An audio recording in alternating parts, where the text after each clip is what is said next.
I've seen firsthand the important role that IPW plays in this, and the critical role that international journalists play as well. But IPW is only one part of sustaining international inbound travel growth. There is so much competition for global travelers today, and the desire to attract visitors continues to grow. As a country, the United States must stay competitive. We need to see around corners and anticipate challenges that weren't on our radar 5 or 10 years ago. We need to be constantly evolving to meet new demands, to ensure our entry process is not only secure, but simple, efficient, and welcoming, and that our transportation systems are seamless, modern, and efficient. We want more visitors to come to the United States. We want more shows like IPW to be taking place in the United States. I'll talk more in a moment about our vision to do that, how we make that happen, but let me start with the current state of play. In a word, travel demand is strong. We like what we're seeing around the country, and obviously right here at IPW. More than 5,000 attendees are here this week, representing 60 nations around the world. It's indicative of the strength we're seeing for inbound travel to the United States. But we obviously want to keep growing this sector. The Biden administration has set an ambitious goal of welcoming 90 million international visitors and $280 billion in spending annually by 2027. To meet this goal, we need to be laser focused on removing barriers to international travel. And we need to be more urgent, more aggressive, and more intentional than we've been in the past. As I think you know, it took far too long to get our borders reopened, and it was only days ago that the vaccine requirement was lifted for inbound travelers. These barriers send the wrong message to the world. We want travelers to choose the United States, and we want them to know that we want their business. While there has been some progress made, there are still a number of hurdles that are impacting international inbound travel, and there are 4 of those I'd like to highlight today. Number 1 is lowering visa interview wait times. Number 2 is addressing entry delays at U.S. Customs.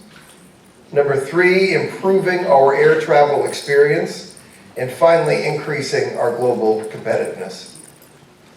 The first issue, excessive wait times for a visa interview, affect too many of our valuable source markets. More than 40% of all travelers to the United States are required to get a visa. And our top visa requiring markets face average interview wait times today of more than 500 days.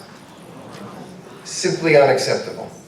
As of last week, wait times in Brazil were 527 days, 406 days in India, and 647 days in Mexico. Much of the rest of Latin and South America also face excessive wait times. U.S. travel is leading the charge to address this issue, and we are pushing the government to solve the problem. The Department of State has made some progress, but clearly, by your own reaction today, it's not enough.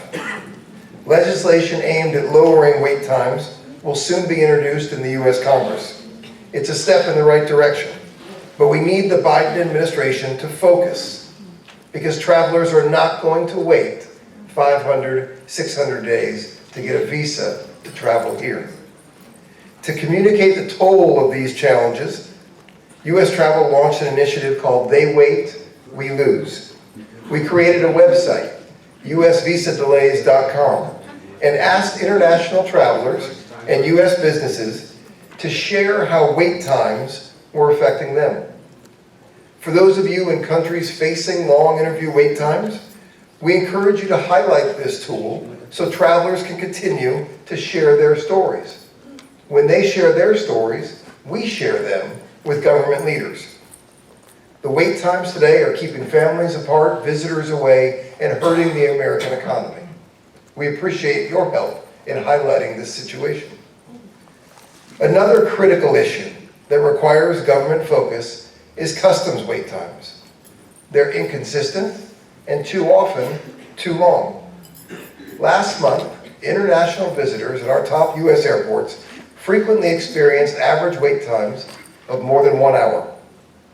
It's frustrating. Some of you may have experienced this yourself when you came into the United States. The process needs to be as efficient and secure as possible. We need to have enough customs officers at airports and other points of entry, particularly as demand increases. We are currently 1,700 CBP officers short of where we need to be. U.S. Travel is actively advocating for funding for additional staff. But in the long run, we need to put in place a policy where fewer travelers have to meet with a customs officer. We also need more pre-clearance locations around the world to alleviate the pressure. We want the experience to be optimal, and we certainly want visitors to return. The third point is that before travelers even get here, there needs to be an air travel system that is welcoming and efficient. We are aiming to have a world-class air travel system, one that is fully equipped to meet demand and, as I said, do so efficiently.